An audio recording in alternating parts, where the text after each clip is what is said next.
wobble. It's that or else. A host of angel voices, Nancy Ellen's harp through the oval wobble. Through the oval phone. Gottfried Hench Sosville will find his share of trumpeters. Marsalis will collect his yearly Grammy. To the cheers of the millions who love their jazz classique. Each disc in its own jewel box, tamper-proof. Supply ever march ahead of mere demand. New releases will be pressed as cutouts. Hurry, get your copy of the double concerto. Lenny and Herbie, the dueling maestros, have put Durchspeck on the gramophone. Alas, the last black vinyl schwanz sailed off before the cover shot was ready. No down or under feathers rest beside the decaying analog. The digital distance deepens. Who built the tower? We did! And who is that new release behind the small mustache?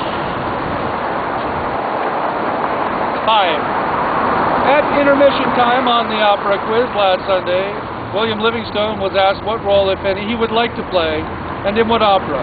He mentioned a small but significant part where the hero gets killed early, dies gloriously, and is talked about incessantly all throughout the next 2 acts. Sounds like Gilgamesh. The hero always dies, or never is, she thought. She looked around the room for her heroes. There were none. Maybe she had picked the wrong time to arrive. Late night was the only good on weekends, and only for looking and appreciating. Of course, appreciation was a part of the experience. But afternoons or early mornings were friendlier, more easy. Never any tense competition in the mornings. The music was better. Beethoven in the background, Vaughan Williams. The lark always ascended. Bach Partitas, 2-part inventions. Papa Haydn at just right volume. Schraven sometimes. Sibelius. Nothing too experimental. It had taken months to learn certain rules about the game.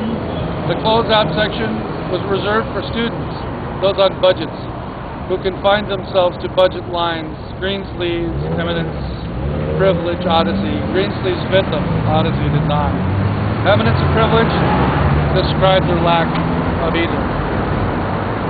The older mindset crowd browsed opera bins, but opera buffs were square or over the top. I wanted to listen to a fat lady in a horn helmet screaming at the top of her lungs, like in Das Klingner Lieberloben by Wagner, for 8.5 hours.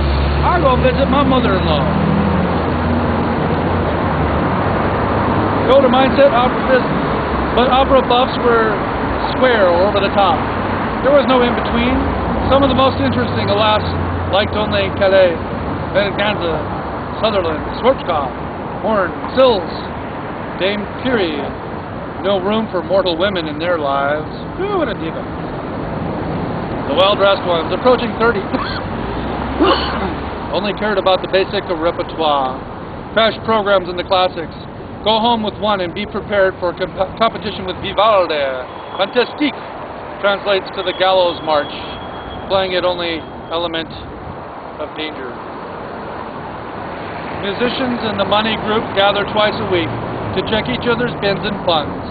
They carry Mahler scores in leather cases, whistle Bartok, hum the counterpoint to each Slavonic dance, own every vision of Brahms' first, a line assigned to record since 55, can prove to you Ravel fucked up Mussorgsky's pictures by adding all those band parts.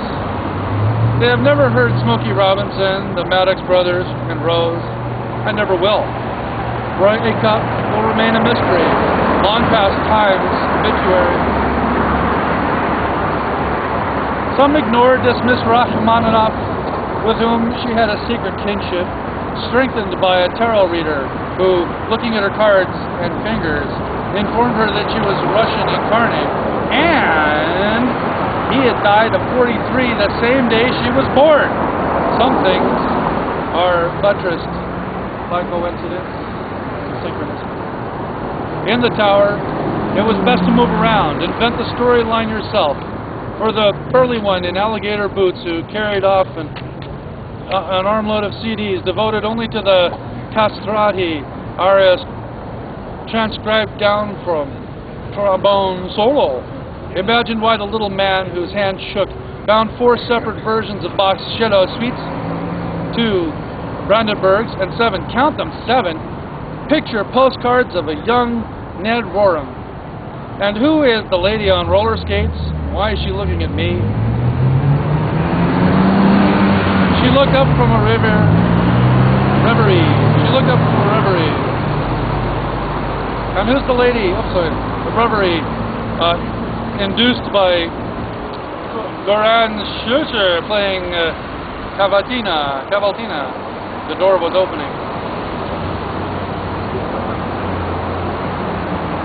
Always something different noticed first.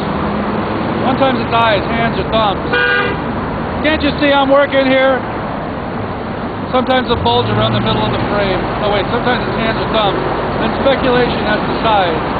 And what size means? Nothing. Everything. Sometimes a bulge around the middle of a frame. This one was at the perfect distance to showcase all of the above. A minute later, less, he was not alone. She stayed only a little while more, picked out the Perro Monteverde Vespers, a Grubavoria French recital, paid for them by credit card, watched as they were eased into the so-familiar yellow bag, left without a turning back, and started driving home. She had both Sill samples now, the Callus Norma, and the Carmen, the Chopin. Set from last week still, there was so much music at Tower, new releases all the time. And as she drove, she thought about tomorrow's Tower. A click, the trap door opened, and then the blazing laser light. And that was first edition Rod McKuen for Linda Brandt. No, I forgot the title of it. Well, it sure is something to know. Don't forget to stay inquisitive. Cut. You're done already?